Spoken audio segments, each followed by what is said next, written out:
A'ouzou billah minash shaitanir rajim, bismillahir rahmanir rahim, assalamu alaikum. Je cherche la protection de Dieu contre le Satan, le lapidé, de par le nom de Dieu, tout clément et tout plein de miséricorde, que la paix soit sur vous. La prise de Jérusalem, Yerushalayim, à l'époque de Omar ibn Khattab, en 637 de notre ère, dont le prophète Mohammed sallallahu alayhi wa sallam, sur lui le salut et la paix, était déjà décédé depuis près de 5 années. Donc cette prise de Jérusalem n'est pas mentionnée dans Al-Qur'an, puisqu'il y a quelques batailles qui sont mentionnées, comme la bataille de Hunayn, où on parle directement aussi de la bataille de Uhud, où est décédé, si je me souviens bien, le fils adoptif du prophète Mohammed sallallahu alayhi wa sallam, Uzair ibn al-Harith. Il a même été, je me semble, coupé en deux. On rapporte que quand Omar ibn Khattab, lors du siège de Jérusalem en 637, entra dans Jérusalem, ça s'appelait comme ça, Yerushalayim, avec son armée, il demanda à Ka'b ibn Abar, en fait c'est une personne qui était juive, qui s'est convertie à l'islam, où me conseilles-tu de construire un lieu de culte? Ka'b ibn Abar indiqua le temple du rocher. Là, vous connaissez tout, le temple du rocher, le dôme, là, où j'ai eu l'occasion de faire la prière dedans. Il y a le dôme du rocher, plus l'autre temple à côté. Qui était alors dans ce temple, qui était en fait dans un gigantesque tas de ruines, qu'on appelait aussi le temple de Jupiter, puisque c'était les Romains qui l'avaient renommé comme ça, avant la révolte juive de 70 de notre ère, que vous connaissez tous naturellement. Si vous ne connaissez pas, regardez, c'est très intéressant. Il expliqua que les Juifs, un quart de siècle auparavant, quand les Perses avaient envahi la Syrie, donc c'était plus les Romains, mais c'est les Perses, vous savez très bien, avaient brièvement reconquis leur ancienne capitale, mais qui n'avaient pas eu le temps de nettoyer. Les Juifs, quand ils sont revenus, ils n'ont pas eu le temps de nettoyer le site du temple, car les Byzantins, Byzance, Biza, qui avait une ville qui a près de 4000 ans d'existence, avaient repris possession de la ville. C'est ce qu'on appelle maintenant Constantinople, à Istanbul, Constantinople de Constantin. Omar ibn Khattab ordonna aux Nabatéens, il y avait des Nabatéens, vous voyez bien c'est Petra, toute cette région-là, de ramasser les ordures du temple du rocher, Al-Kubat el-Shakra, ou qu'on dit en hébreu Kipat el-Shela, appelée parfois la mosquée d'Omar, Mesjid Omar ibn Khattab, ou la Sainte El-Quds, après que 3 averses de forte pluie eurent nettoyé le rocher. Il institua des prières, Omar ibn Khattab, radiallahu anhu, l'avait clôturé, il a dit on va fermer autour, et quelques années plus tard, c'est le calife Omeyyade, Abdelmalik ibn Marwan, était un peu dur quand même, né en 646 et mort en 705,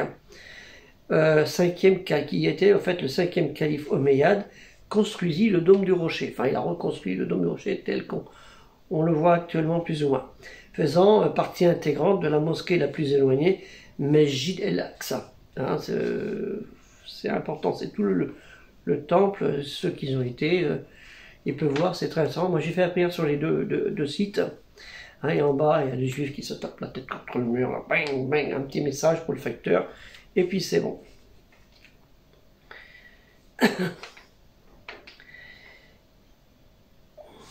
Et ça, c'est un moment de notre période de l'islam après le prophète Mohammed sallallahu alayhi wa sallam, sur lui le salut et la paix, qui est important de comprendre. Parce que on voit beaucoup de messages Afrique-Palestine, des choses comme ça qui sont importantes. Mais il faut comprendre aussi ce que c'était, ce qu'on appelle, ce que certains appellent la Palestine, ou la Judéo-Palestine, c'est les Romains qui l'avaient ainsi nommé. Et puis les petits royaumes d'Israël qu'il y avait à l'époque.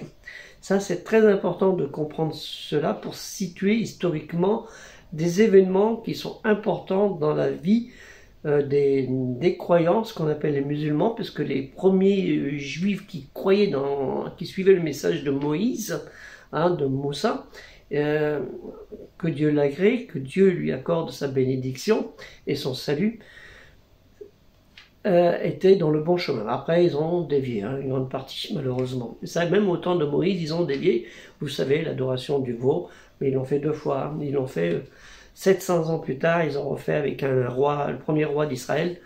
Hein, ils l'ont fait, pareil, l'adoration du veau d'or. C'est comme ça.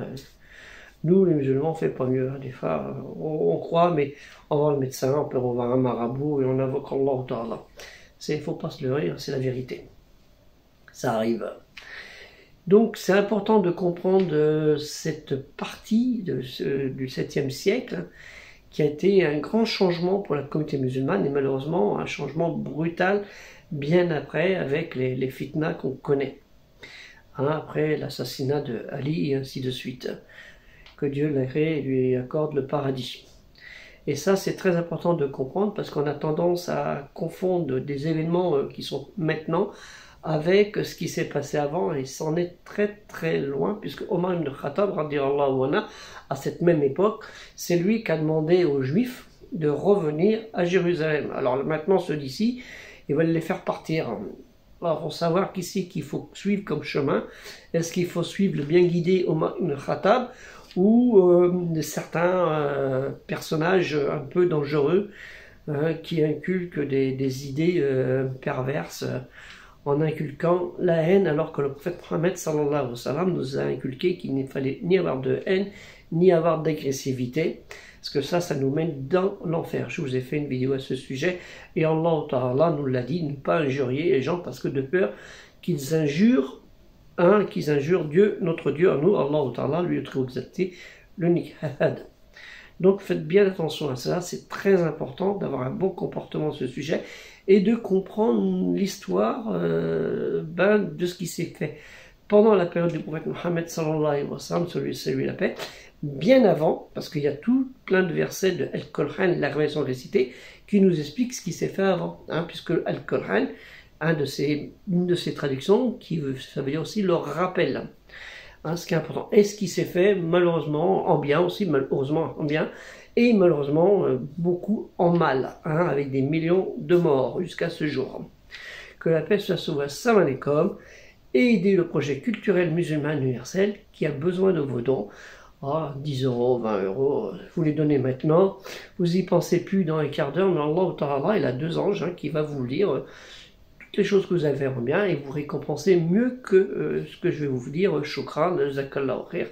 Lui, ce sera au-dessus, hein, c'est le jackpot, il n'y a pas besoin de faire le grattage du loto pour ça. Salam alaikum et aidez culturelle musulmane universelle.